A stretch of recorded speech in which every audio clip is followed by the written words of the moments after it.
House Democrats have elected Hakeem Jeffries to be their leader when they take the minority in the next Congress.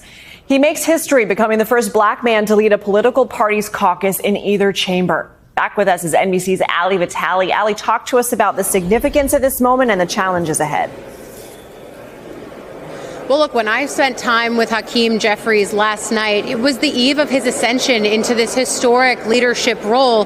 But he said to us that he didn't have much time to reflect on what it meant to be the first black person elevated and elected to this position in Congress. Instead, he was focused on the road ahead. Now, I'll tell you that usually these leadership elections can have a little bit of drama to them. Certainly, we're seeing that now on the Republican side, and we'll continue to see that play out through January 3rd when Kevin McCarthy puts himself up for Speaker of the House. But in terms of Democratic leadership, I thought that Gregory Meeks put it well in the room. Our sources telling us that he delivered a powerful speech that had the entire Democratic caucus on their feet just ahead of Jeffries' official election. And what Meeks said was the most important part of a relay race is how you pass the baton.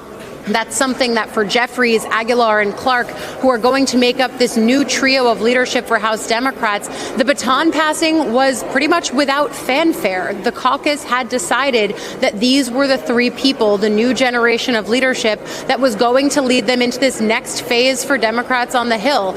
In the minority position, something that Jeffries said should be a uniting factor for Democrats as they try to counter Republicans holding the House majority over the course of the next 2 years. But it's also a moment where they are putting Speaker Pelosi in an emerita position as Speaker of the House.